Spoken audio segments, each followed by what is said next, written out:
Thank you for being here with us for our second media training class in this series that's sponsored by It Could Be Me. We're so delighted to have you here with us today.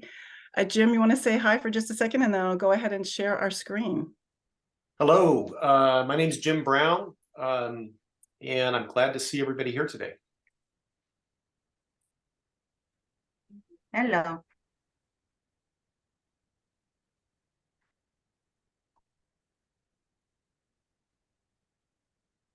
So thank you for being here with us today.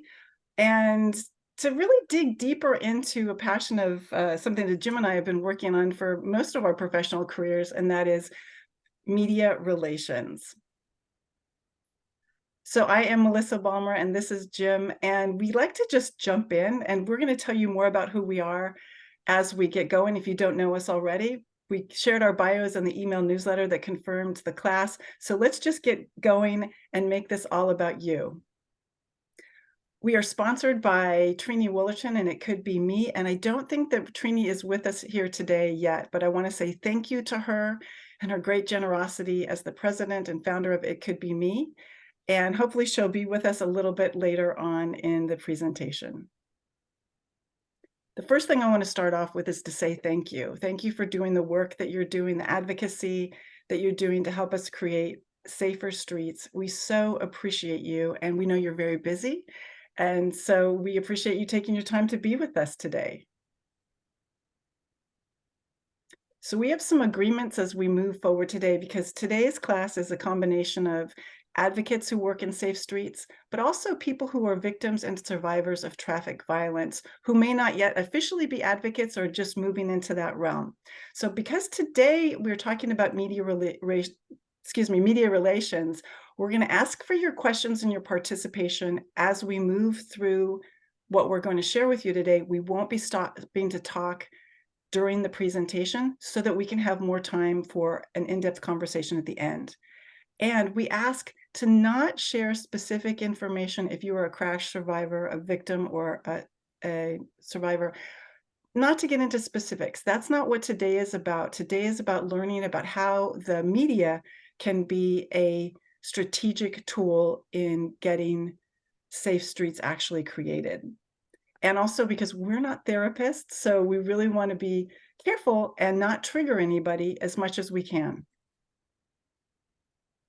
So for housekeeping, as I told you, we are not going to stop during the presentation that Jim and I share. We will be asking you questions, and what we ask you to do is share in the text box so that everybody can see your response. If you have a specific question for us as we go through things, we don't want you to forget it. So please make sure to either text this to us, and we'll read it later as we go into our conversation portion, or write it down because it's important and we don't want you to forget it. So as I get started today, I want to go over my theory of how to be ready to tell your story for advocacy. The first is that if you're a victim or a survivor of a traffic crash, you want to make sure that you're able to share your story in a very safe, informed, and supportive community. This means people that have had experiences like you. This means trauma therapists and others who are informed about this kind of work. And you want to make sure that you can tell your story the way you need to tell it as long as you need to be in this phase. Healing from trauma, or at least getting regulated from trauma, is not linear. It doesn't go straight up. It goes all over the place. So you need to work at the pace that you need to work at. And this is also for the professional advocates out there who don't have experience with traffic violence yourself. Understand that when you're working with people who have experienced it, they're going to be struggling at times, and we want to do everything possible to not re-traumatize people through helping them tell their story. The second thing is that you're in a place where you're ready to maybe not tell your story yourself, but you're ready to work with an advocacy organization to get your story told. And you can start seeing that your story needs to move from being all about you to being something to help create safe streets. And that's a progression that we want you to go through as gently as possible and as informed as possible.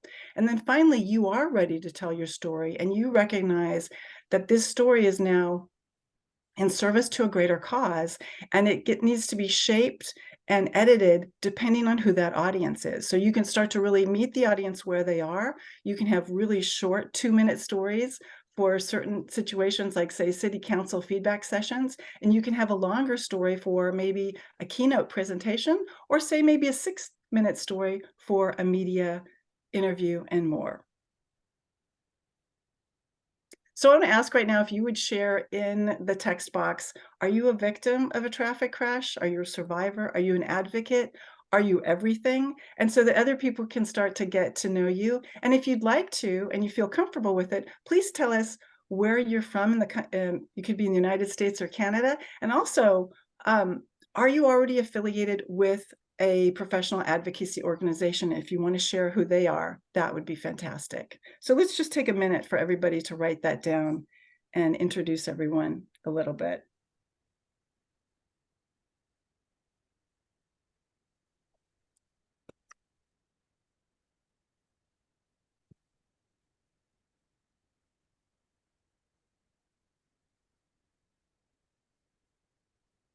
Okay. So what we're going to really go into today is we're going to talk about creating rapport with reporters. We're going to talk about positioning yourself in the media, and then we're going to talk about why you actually need a media room and not just a blog page for news. And that's something that Jim and I are very eager to see you start making happen as soon as possible. Now, we have been together before, probably for World Day of Remembrance for traffic victims, and you might have been one of the organizations or one of the individuals who got coverage for this past year. For this, it just happened a couple of weeks ago. So if you were somebody who worked on that and worked on getting coverage for World Day of Remembrance for you and your organization, and you want to brag a little bit and you got a placement, we'd love it if you would share what you got placed. So at least one of them, if you want to share at least one of them, and we can talk about this a little bit more in the end. We'd love to hear about what happened for you, what worked well, and what you need help with doing better in the future.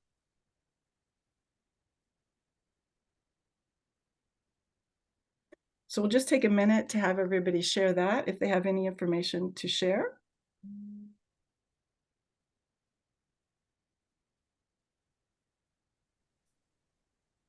Do you want me to share? Oh, Trina, you're with us. Hello, we jumped I'm over here. you. This is the perfect time for you to share. Thank you.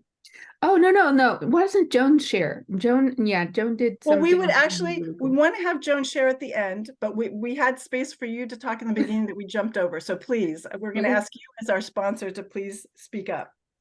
Well, I worked with you and Jim, and we prepared an op-ed, and it got placed in the Daily Camera and also on Safe Streets, right? Streets Blog USA. So we did Sorry. one particularly for Streets Blog USA, and then Yes. one for the Boulder Daily Camera, which is your daily newspaper. Well Yes, done. and that was amazing. And we also got media coverage on the day of, which was great. We had Channel 9 come out and did a very, very thorough piece on, everything. We had, during our event, we had survivors speaking, and also people that had lost loved ones. So they got to speak to them as well. I don't know if they spoke to our mayor, but last year they did. So yeah, it was changing the time to our event. We had always done it at night. We did it during the day, and it was beautiful. It was the perfect day, and it was really well attended. So it was great. And Trina, you did a sort of a gathering that we're going to, as we move forward through the rest of the year, we're going to share more about the specific type of event that you did, because it's really something when people say we can't handle this, we can't do so much organizing. Sometimes you can do a really focused event with just a few community members and storytellers that you invite other people on, but it's not as challenging as creating a big bike ride or some big event like that. So we want people to understand there's something for everybody. No, and I'll tell you what, I mean, I am really, really lucky, and we're I was, like I said, we had a beautiful day. So we also co-sponsor a bike team. And so what we ended up doing was we met in front of our courthouse. We did have, like I said, a couple of people, survivors, speak.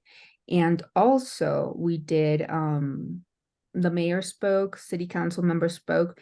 It was very casual, but at the same time, it was very meaningful. And from there, we did a short walk over to Boulder High. Boulder High was the high school where one of our victims was attending before he got killed. And so we had a little ceremony there for him. We had his picture, we had some flowers, and people got an opportunity to give him some flowers and kind of just take a moment. And yeah, and then the friends that were there with bikes, because we had a lot of people on bikes, went on a bike ride, and they went to where my crash happened. And yeah, they took a picture with Charles's bike. So it was really, I think it especially the part for where we were at Boulder High, I think that was something that really touched a lot of people and that people really needed. So yeah, we kind of did 3 events in one, but to your point, yes, I think that there's many ways that people can contribute and just take on an event and be successful and feel really proud with what they did. Fantastic. Thank you for sharing. And we will ask more of you to share later on, but we want to, like I said, we don't want to stop and go over time. So we're going to be really focused, but we will get to your questions and your comments. So that was my question. Sorry, we asked you already that. And now we're going to talk about building rapport with the news media. And I'm going to turn it over to Jim. Thanks, Melissa. And I'm going to have you control these slides, so I'll give you a prompt. To some of you, the news media may feel like this kind of black box that you have to figure out how to get into. And I think it's more useful to think of journalists, newsroom editors, and TV and news reporters, or TV and radio producers, as part of your constituency. You use things like email, direct mail, meetings, events, and social media to communicate directly with your constituency, and you communicate indirectly to this audience when you talk to the news media. In other words, you communicate to the news media in order to communicate through them to the wider community, if that makes sense. Next slide, please. One important benefit of communicating this way is the legitimacy that comes when someone else finds enough value in your issues or your work to talk about it. Local public officials with the power to make roadway safety improvements are paying attention to this, and that's a big reason to include media in your communication strategy. Business pressures over the last 20 years or so have led to dramatic reductions in newsroom staffing, and this has produced both less coverage and also less thorough coverage. But the silver lining here is that your knowledge, experience, and perspective make you more valuable than ever as a source, because you understand this issue better than any reporter does. I'm going to be speaking directly, mainly to those of you who work on a campaign or for a nonprofit or public agency and already talk to the media or want to do more of that. For those of you who are solo activists who may be new to the safe streets discussion, I encourage you to join forces with a local organization that works on safe streets issues. This could be a local biker pedestrian advocacy organization, a neighborhood association, a social justice organization, or the PTA. These groups have resources like an email list, a website, social media presence, media contacts, and an established mission. And these are all the things that make them credible to the news media. What you have to offer as an individual is your energy and your unique experience. We all need to be working together on this. So I really encourage these kinds of partnerships. Next slide, please. I want to talk about my experience as executive director of Sacramento Area Bicycle Advocates, where I worked for 6 years. My duties included communications and media relations, and I took every opportunity to generate a public conversation about bicycle transportation. And today I want to describe 2 ways that I brought attention to roadway safety issues that helped build relationships with the local media and help generate news coverage. And I'll say up front that I have a public information background. That's where I've spent most of my career. And I'm a big news consumer, so I think a lot about what journalists need. I also see roadway safety as a concern for the entire community, and I see good land use planning and roadway design as the very best solutions for making our streets safer. Let's see.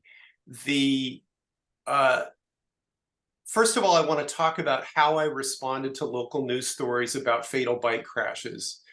I'm not going to get into specifics of crashes, but I am going to be talking about fatal crashes. Fatal crashes are teachable moments.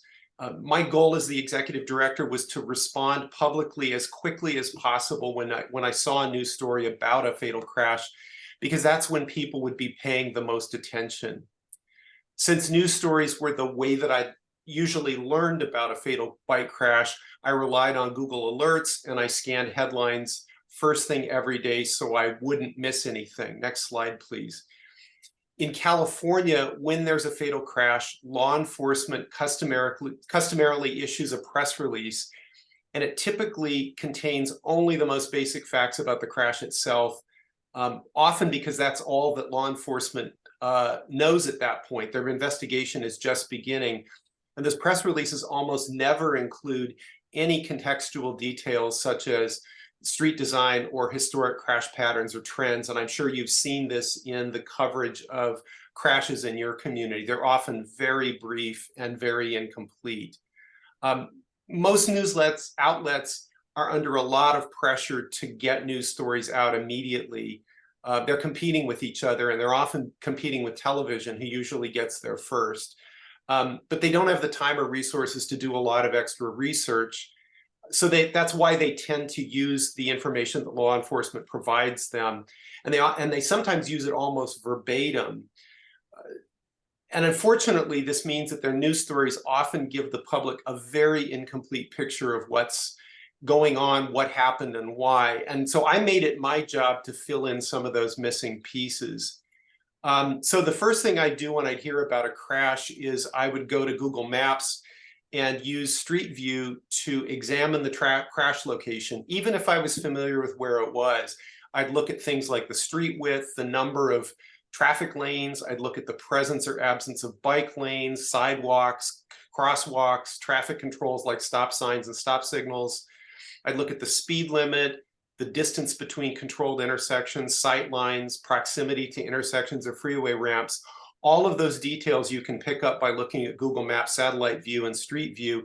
And these are the roadway features that contribute to safety risks on our roads. If possible, I'd find the press release online. That's usually available through the law enforcement agency that's handling it. And I'd usually call that agency handling the investigation to confirm any details, especially if the news stories prematurely implied fault for the crash before the investigation was completed. So for example, I would see references like the bicyclist was wearing dark clothing. Well, we don't, the investigation hasn't been completed, so we don't know if that was a factor. So why is that in the news story? And I would gently point that out to the law enforcement agency. I wasn't doing it to argue, but I wanted to make the point that this is not a useful detail to include. For example, a typical press release might state that the bicyclist wasn't wearing a helmet, which isn't illegal in California, but would say nothing about whether the driver was speeding or not wearing a seatbelt, both of which are illegal. So again, I kind of wanted to make the point that let's focus on what we know and what could be legal issues and not start speculating in a press release or a news story. Next slide, please. Then I would create a Facebook post and I would use screenshots of the map and any Street View images to explain what I saw about the crash location. I didn't necessarily know any more about the crash itself than law enforcement was reporting, but I could talk about the context. Without that context, people who only saw the limited news stories were a lot likelier to assume that the bicyclist was at fault or that riding a bicycle was inherently dangerous, neither of which would help lead to meaningful roadway safety improvements. So I always had in mind that I wanted to keep the discussion focused on what can we do to make the roads safer.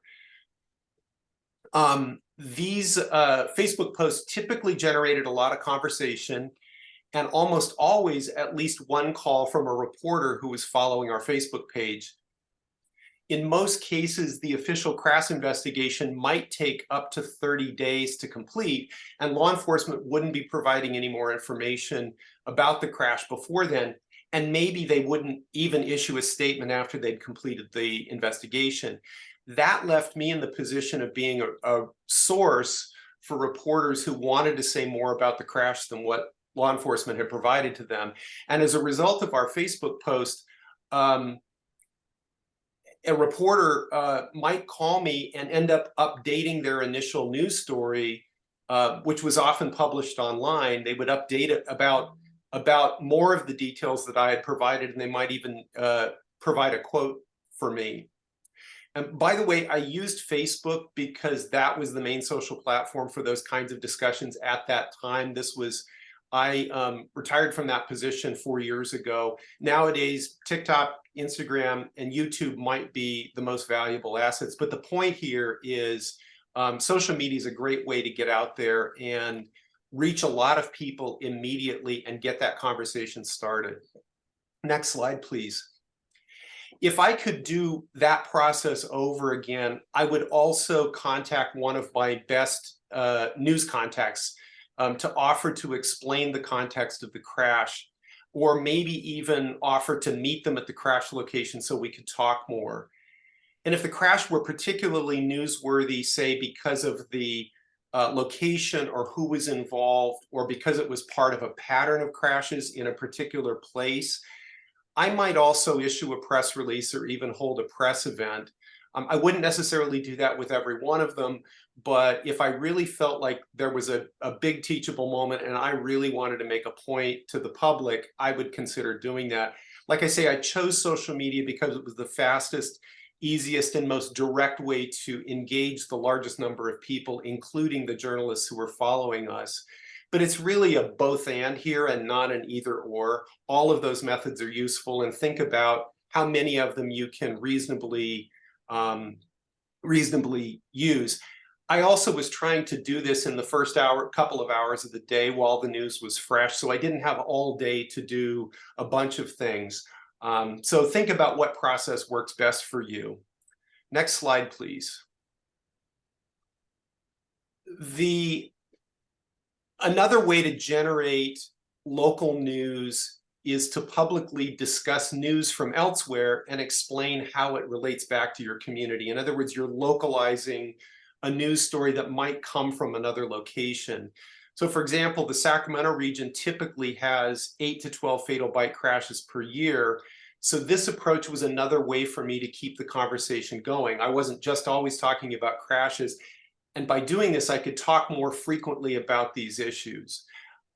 This approach can be particularly helpful if you live in a smaller community where serious crashes are fairly infrequent, or if your community is actually doing a pretty good job of addressing roadway safety issues but needs to do more.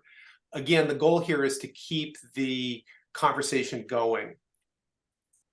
Can we go back to the slide before, please? There we go.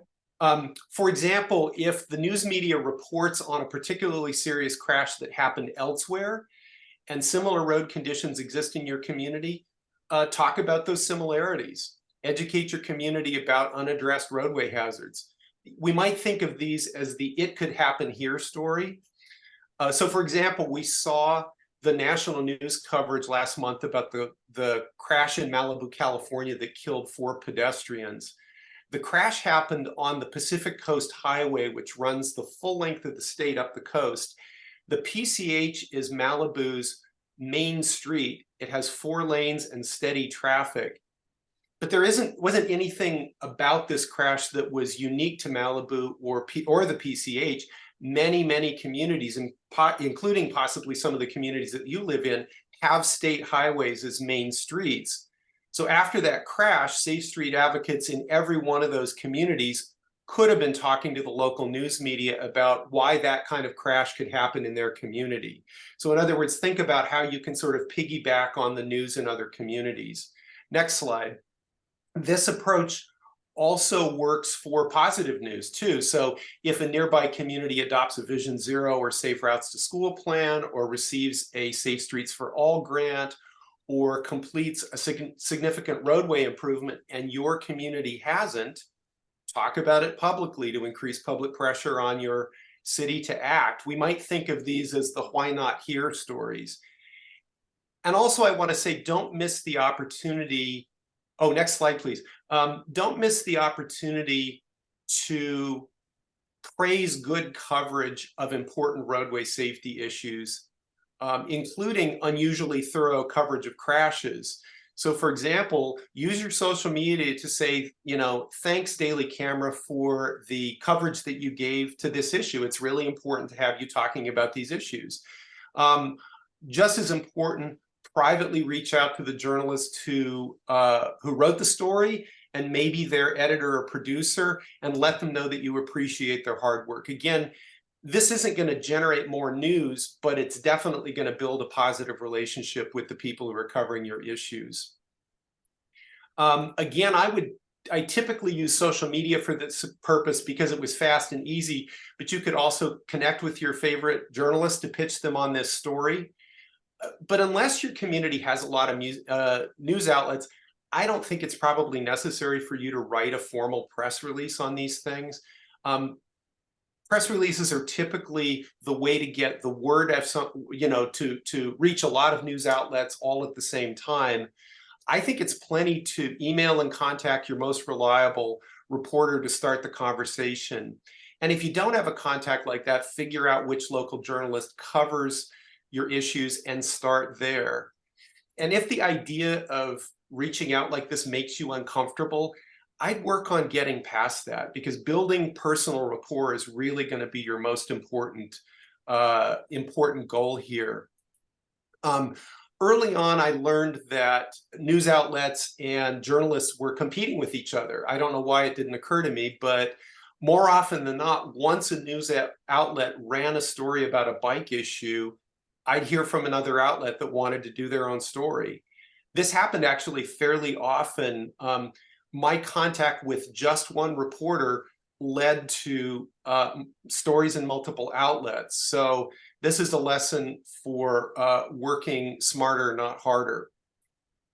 The other key to this is to be really timely. You want to stay on top of current news about crashes, roadway conditions, and safety improvements, and be ready to respond immediately to it. Next slide, please. This approach of localizing a bigger story really paid off for me in 2018. I found this article in the Wall Street Journal when I was scanning headlines one morning called "The Most Dangerous Place to Bicycle in the US." This is a story about Pinellas County, Florida, in the Tampa Bay metro area, which had the nation's highest rate of bicyclist fatalities. I read the article and found a table that included the top 10 metro areas for bicyclist fatalities. And I was shocked to see that Sacramento, where I worked, was ranked 5th in the nation. So I shared the link to the story on Facebook, and I said, this may look like a story about Tampa, but did you know that Sacramento is number 5? Well, our Facebook page immediately blew up, and within a few hours, I'd been contacted for interviews by the local newspaper and 3 television stations, all because of that one post. That was the most I ever talked to the media about any single issue. And what I had done is I just tipped off the local news media about the local angle to an important national story that none of them would have been likely to have found on their own. So that's the value of kind of keeping an eye on what's going on nationally and linking it back to what's going on in your community. I got very lucky here, by the way. Sacramento hardly ever shows up in a national news story about bike issues, but the experience showed me a way to be a valuable news source to local journalists. Your relationships with the news media are mutually beneficial. I think that's the main through line here. The news media communicate your issues to a much wider audience than you can reach. And at the same time, you're a subject expert who adds value to what the news media produce. So over time, this can produce kind of a virtuous cycle. I had one TV news reporter who would call me to ask if I had any story ideas to share. I didn't even have to call him. He would just call me. And I had a newspaper reporter who covered transportation who would call me to say he was working on a story and that he'd written a quote from me and could he run it past me? He understood my perspective that well. And it was really just the result of us building this relationship. He understood what I was thinking and was able to kind of anticipate that. Those kinds of relationships are possible for you too. And now I'm going to turn this back to Melissa. So now we're going to dig a little bit deeper into what creating relationships with the media. And I'm going to touch base here because I shared with everybody a media tip sheet that Jim and I created called From Victim Blaming to Solutions, which was based on the reporting from Tara Goddard, Kelsey Ralph, Calvin Thigpen, and Evan Yacobucci a couple years ago. And it's about how the media writes about traffic crashes affects how the public sees them, who's to blame, and what the solutions are. So I really highly recommend that you download this tip sheet. It's in the email newsletter. It'll be in the follow-up newsletter that I do after this class. And the reason I'm saying this is that if you are not yet at a place where you have a policy goal for 2024 and you're not sure how to go about talking to the news media, a great way to start talking to them is to say, hey, I've seen some great coverage from you and I've seen some not great coverage from you. I want to share this media tip sheet about why the way you're covering traffic crashes is so important to creating safe streets. So let's just put a pin in that right now. We're going to circle back to that a little bit later. But we want to talk now about being really strategic in positioning yourself in the media. And both Jim and I believe that you should have a strategic plan for your organization. And in that strategic plan should be a communications plan. And as part of the communications plan should be a media relations plan. Because again, this is not about popularity. This is about getting your issues and your solutions in front of legislators, lawmakers, your city council, et cetera, to actually make change happen. So this is the Petal Love Media Savvy pyramid, and I want everybody to take a minute to text where you are on this pyramid. So you might be at a place where you just got a calendar listing for your World Day of Remembrance event or other events that you do. You might be someplace where you started to get short profiles and write-ups about who you are and what you're doing. You might be at a place where you've had multiple in-depth articles written about you. And I know several of you here have had that happen. Then you might be like Jim, where the media is calling out to you and asking for quotes. When I was the media director of the California Bicycle Coalition, Jim and I passed in the night of that. I spent 3 years there. I had ABC News San Francisco calling me regularly, asking for quotes from the executive director, Dave Snyder, at the time. And then the very top of this is that the media flies you to New York for TV interviews on 60 Minutes and CBS This Morning. Now, that doesn't actually happen so much these days because of Zoom, but just like Jim said that there is a cutting down out of a lot of the media, it offers an opportunity. And that is that Zoom means that top TV news programs are willing to talk to you from your living room from Zoom and hear about how to create safe streets. So that's something to think about. So if you're game, let us know in the text box where you are in the media savvy pyramid list. And I want to talk now briefly about inspiration from the Bikes Belong political campaign. And that was the political campaign in 1990 and 1991. And it helped reauthorize federal funding for biking, walking, trails, public transit, and other safe street items for people who are outside of cars. And the person standing there with the funny little bow tie is my husband, Charlie Gandy. The person to his left is Leslie Bohm, who sadly is no longer with us, but he was an insider in the bike industry and was key to helping make this campaign happen. But the thing I want you to pay attention to is on the far right, the Wall Street Journal. So this federal campaign helped reinstate and expand federal transportation money. And it was only the second time that federal transportation money had ever been spent on this kind of thing. So this campaign is the grandfather to the Vision Zero funding and the Safe Streets for All funding that's happening now. This is the reason why it happened. And they had to fight to reauthorize it because the first time the funding flew under the radar, and it was George Bush Sr. who signed it into office. And then the second time it came up for reauthorization, the National Highway Lobby decided they wanted to gut it. It was, as my husband likes to say, decimal dust in money compared to what the highway lobbies get, but they still wanted to get rid of it. And we're fighting that today, right? This was the only national media outreach campaign that has ever happened at the strategic level that happened. My husband was the field director of the campaign. It was the first time the bike industry was invited in to be participants in this. And it was all the brainchild of Rails to Trails, which is the national organization that takes disused rail lines and turns them into biking, walking trails for all of us to enjoy. They knew the votes that had to be swung in order to get this funding to remain in the bill. And they sent Charlie out to meet with the bike industry people, the bike shops, the advocates, that there weren't very many advocates. There were only a handful of them. Transportation alternatives existed.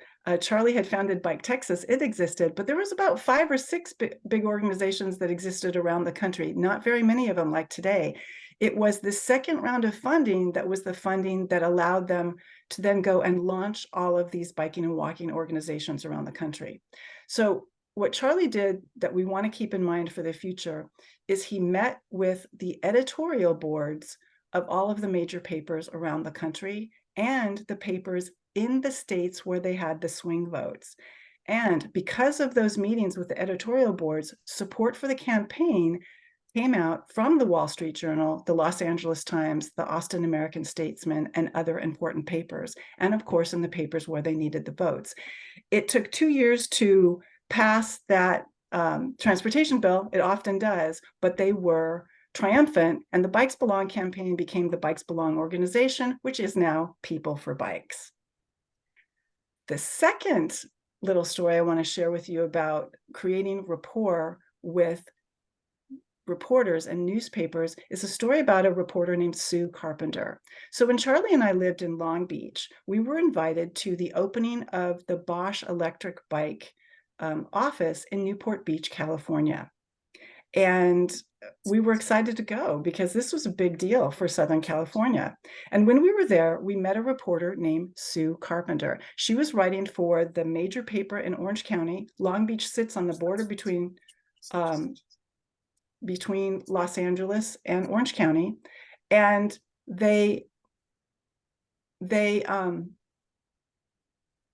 she was there. Jim, can you guys hear me okay? Are we all right? Can you guys give me a heads up on whether you can hear me? Yeah, we can hear you. Okay, good. Sorry, I thought we had a little problem there, a little kerfuffle. Anyway, Sue was writing for the Orange County Register, and we found out that she was really into cars and she was really into motorcycles, but she was really into road safety because she and her son, a few years before that, had been hit while riding her motorcycle, and her son had been hurt more than she had, and she felt tremendously guilty about it. And so now she was being very aware about what it took to create safer streets. And so Charlie invited her to come to Long Beach and go for one of his bike rides around Long Beach to see all of the separated bike lanes and everything that had been put into play. And over about 4 hours, including a lunch that I was invited to, we really got to know her better, and she was looking for stories. And so another person that I invited along to the lunch was one of our favorite League Certified Bicycling and Safety Instructors, Kelly Morris, who you can see here in the on the right-hand side. And Kelly let Sue know that she was focusing on teaching older women to safely ride bikes. And Sue said, "Do you have a story of anybody from Orange County?" And Kelly said, "Yes, I do." That ended up being this story, and which was very popular on the website. And Sue invited Charlie to come and go for a bike ride with her through Pasadena, close to her new job at KPCC, which is a very important NPR station in Southern California. And Charlie got to be part of an episode of Bike Talk that KPCC did because of the bike advocacy efforts of people around Southern California, Los Angeles. They did it for May as National Bike Month, and it was a lot of fun. And we got several stories over the years placed with Sue, and she was a fantastic resource for us.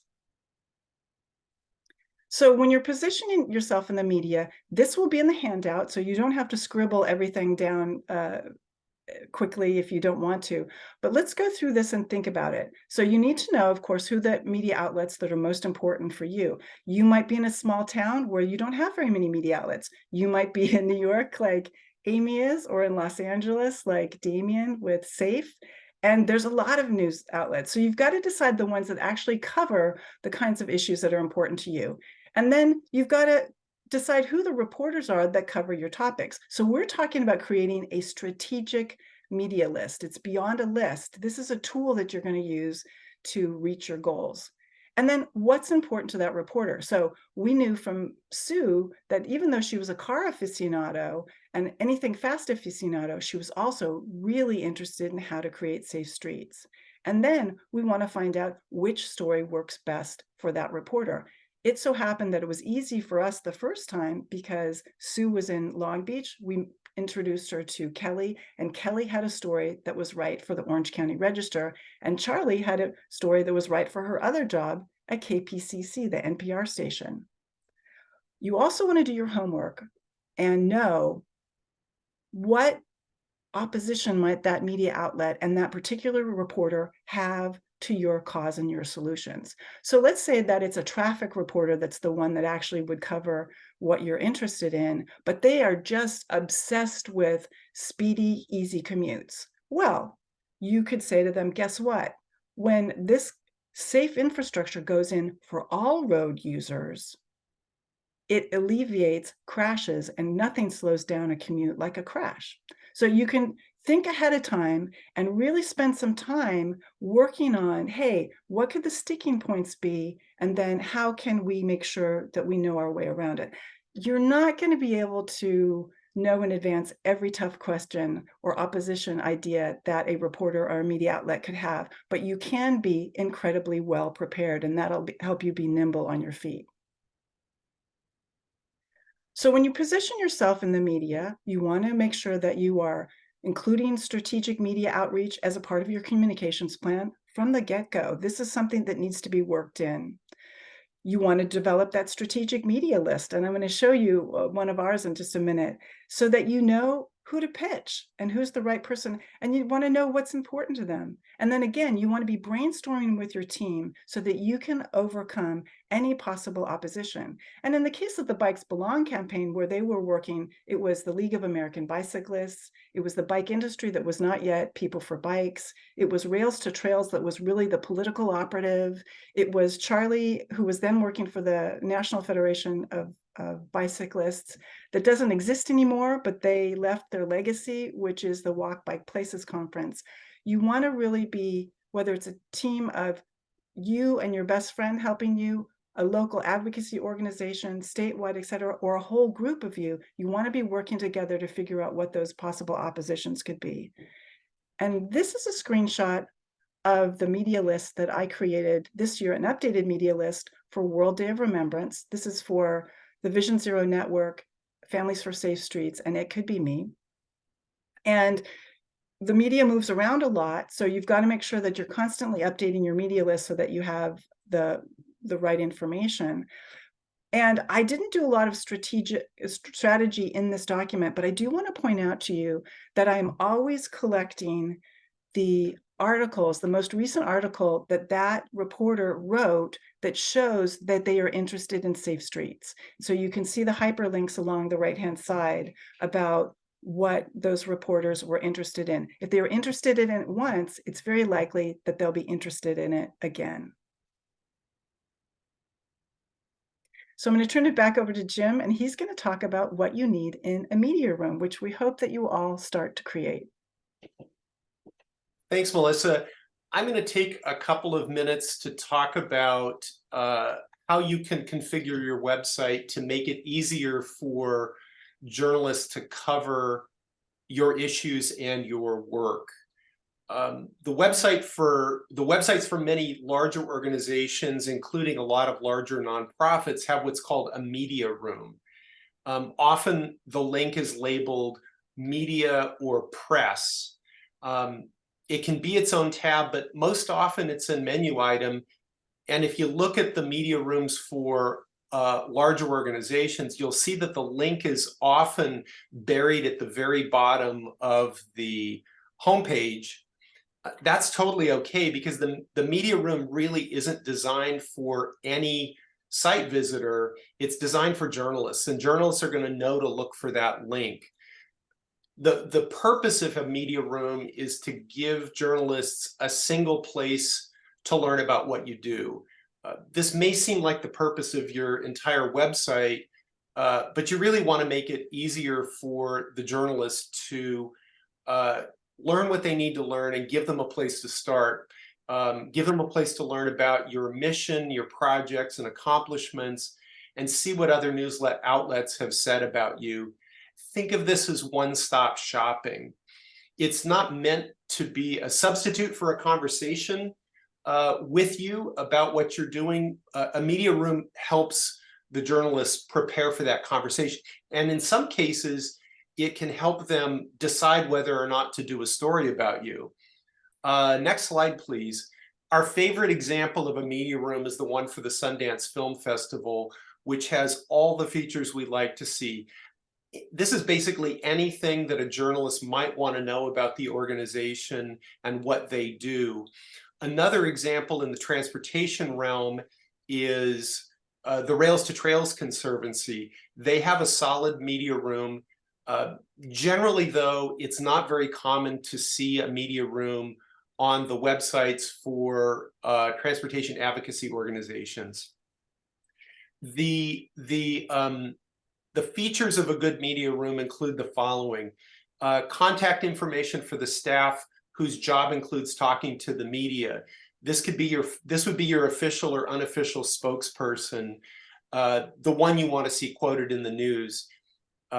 They may already be listed on the About or Contact page, but include them here as well. Provide at least an email address and a phone number if you can do it. If you're concerned about using a personal phone number, consider getting a Google Voice number, which forwards to your personal phone. You want to include links to social media accounts and a newsletter or mailing list sign up. This makes it easier for a journalist to follow what you're doing. You want to include links to relevant news stories about your organization. You want to include the articles that give the best explanation of what you do and what you stand for. So consider a selection of articles and not necessarily everything that's ever been written. For example, articles that announce a fundraiser that happened in the past will be less useful to a journalist now than an article about an important campaign initiative or a policy win. Again, think one-stop shopping. And if your work has several aspects, you might want to organize them that way. In other words, chunks of information. There can be a downside to doing this if you don't have a lot of meaningful press coverage to link to. But I'd say if you have at least 3 articles that help tell your story, go ahead and include them. And if you don't have that many, don't include them now, but plan to add them once you have more once you have more news articles. Your media room doesn't have to be static. It's a work in progress. Some organizations also include links to press releases. I know the Rails to Trails Conservancy lists all of their press releases. I'm going to say I'm agnostic on the subject, and I'd caution against doing it if you don't actually have a lot to show. You don't want to leave the impression that you don't do much media outreach or that you don't have much to say to the media. So for example, you might have really good relations with the media and you just don't rely very much on press releases. So including a lot of press releases isn't going to tell that story. Also, if a press release you issued has been successful, it will have resulted in a news story, which is an accomplishment you want to show off. So you want to just think about this. Also, if you've issued a lot of press releases that resulted in a lot of coverage, there's going to be a lot of duplication. I would suggest focusing on the best stuff to help orient the media to what you stand for and what you're working on. I'd include links to photos that you're prepared to let the media use. You might think of this as kind of stock photos that you're making available, and include a link either to a photo gallery or include downloadable images. Most news organizations are going to want to take their own photos, but making images available will help those outlets that don't have the capacity. And it's also actually a really good way to help a journalist visualize who you are, where you work, and what you're doing. Similarly, if you have video or audio footage that helps explain what you do, include links to your YouTube page, for example, or embed the files. Lastly, think about including significant facts about your issue or organization. So for example, the Rails to Trails Conservancy lists the total number of rail trails nationally, the total mileage of rail trails nationally, and the number of states with rail trails. This is a great way to just orient a journalist to the subject. You could also include any significant work products such as plans, reports, or white papers. This is excellent background information for a journalist. Like I said earlier, it's okay if your media room is a work in progress. Whatever you can provide now that makes it easier for a journalist to do their job is going to be helpful to you in the long run. Back to you, Melissa. Hey there. Okay, so now what we want to do is I'm going to stop our share and go into the question and conversation mode. So we had some great comments in the chat box. Thank you everybody for sharing your thoughts and your ideas with us there. And I'm going to take a minute to look through that and see if does anybody have a question they know right away that they'd like to have, or a comment that they'd like to share right away before I go looking through what you shared with us? Melissa, I was asked, Joan asked me to list the things that I was looking for when I looked at Google Maps, and I answered her directly. If others of you are interested in that list, I'd be happy to share that here as well. Excellent. I could drop it into the chat box so you can take it with you. Yeah, do drop it into the chat box. My chat Okay. box has now disappeared. And No, it's still here. So that has not been the big thing about the media room is that it's really important to keep it as updated as you can. So create one that isn't overwhelming for you, but one that you can regularly keep updated. Because again, I can say as Jim did, that this is where the media is going to look first to learn more about you and then reach out to you and get more information. Trini, did you have a comment for us? No, just that I'm working on my media room with you. Yeah, exactly. We're gonna have one. We're gonna have that very soon for everybody. Yeah. I would just add about media rooms. Like I said, they're not very common among transportation advocacy organizations. So hats off to you, Trini, for adding one, because it's not a very unusual feature. I find them very, very useful. So definitely something you should consider adding. And a lot of advocates are thinking that they're covering that by having a blog that says news. And that is not the same thing as a media room. So that's why we used the example from the Sundance Institute. And in the email newsletter that I will send later this afternoon, I will share that screenshot. I will share the links to that email, that newsroom, also Rails to Trails. They have a fantastic media room, but it doesn't do well as a narrow screenshot like that. And some of the ones that we've used in the past, they don't keep them updated anymore. So we're hoping to inspire people to start keeping things updated. So we have a question for you that we wanted to ask, and that is, a lot of you shared media that you were able to place this year, which is fantastic. Congratulations, everybody. So what do you want to learn how to do better for 2024 for World Day of Remembrance? Like, what is the thing that you realize now through what we've shared with you today, or something you've kind of been thinking about that you're like, next year we'd really like to do XYZ? Because this is going to help us create trainings that will be focused on what you really want to learn, and you'll find more information. So Joan, you shared to actually get someone from media to cover our event in 2024. Joan, can you let us know where you are? Sure. I'm in Manitou Springs, Colorado, and I'm working with probably 3 orgs right now. PAC-MAN, which stands for Pedestrian and Cycle Manitou, so locally here. Then I also am the education chair for Bike Colorado Springs. And then I'm also helping, sounds kind of morbid, but literally it's an Instagram account where we started sharing all our crash fatalities and crashes around town. COS Cars Kill, and we just stood up a website called peoplecenteredcos.org.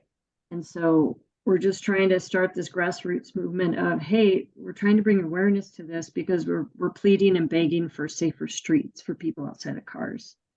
And did you guys happen? Did you reach out to the media this year? Was that part of your strategy? It was part of the strategy. Nobody wanted to cover it. I did have a few email conversations with at least one reporter.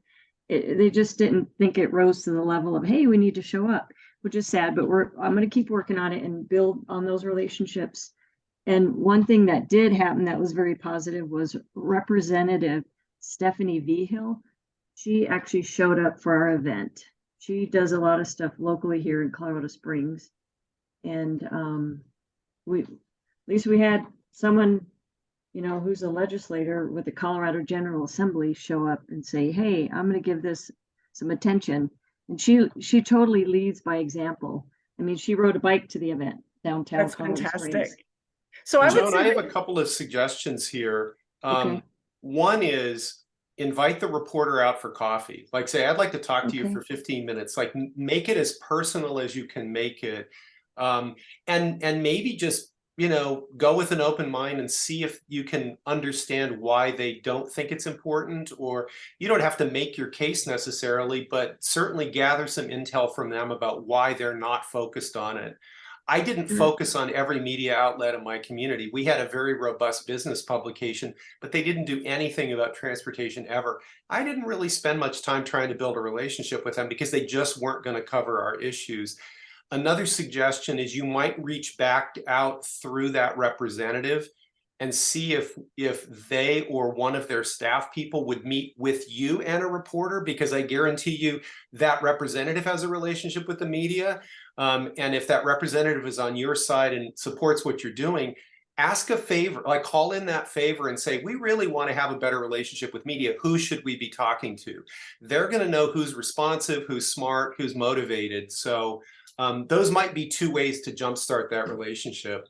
Also, another thing is that media tip sheet that we shared with the research, and doing your homework to see how they're writing headlines, how they're writing about crashes. Are they one-offs? Are they writing as if the cars are sentient?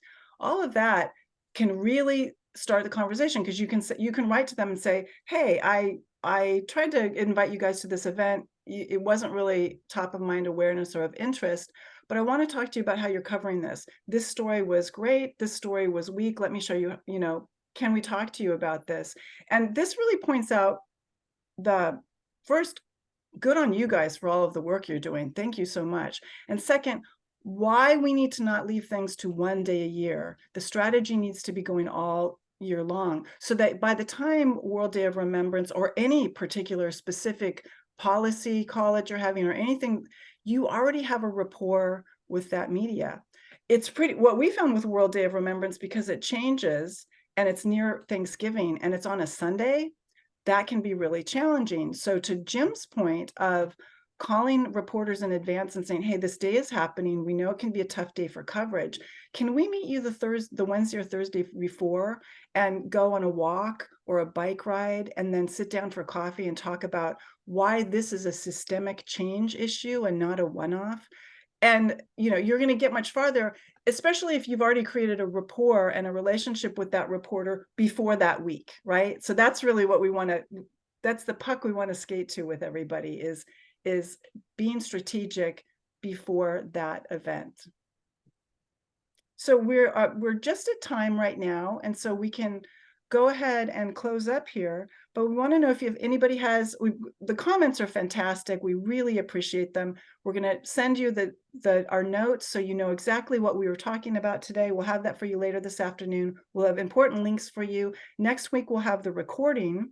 Jim has just shared his email, so if you want to get in touch with him, please let me know if I can help answer any questions. Also, take a minute right now if you want to be in collaboration. So Joan and Trini definitely need to be in touch, being in Colorado. But if you would like support from others that were here today, you want to make new friends, you want to say hello to people, take a minute and share your email address, contact them directly in a note, or share in the chat box your email address, and let people know what you're interested in, where you want some help. If you're an organization of one or two and you would like somebody else to meet with once a month and say, hey, can we talk about what we're brainstorming on and where our tough issues are? And would you be open to telling us what you're working on and what your tough issues are? Maybe we have some similarities. Maybe we can offer some good advice from people who aren't so in the weeds of it, and just, create collaboration with others who are like-minded with you here today. So with that, I'm going to end the recording, and I'm going to leave the chat box up for another 10 minutes or so for you guys to go ahead and talk with each other if you'd like to. Again, make sure that you reach out to Jim and I with any specific questions you have, and stay tuned because we will have another training for you coming up in January. Yeah.